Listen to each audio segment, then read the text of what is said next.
दोस्त हाँ। हम शादी करेंगे ना हाँ। तो दहेज नहीं लेंगे। ओहो, पहले ये सोचना कि तुमको लड़की कौन देगा।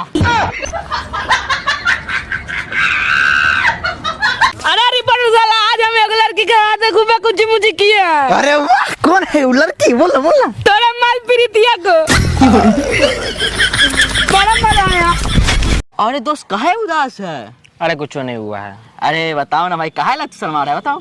अरे कुछ नहीं हुआ है, हम ही मार लिए हैं। दोस्त सुने हैं तोहर साली आई है। अरे उसका टेस्ट है। अरे हमारे पास भेज दो ना, हम ही टेस्ट कर लेंगे।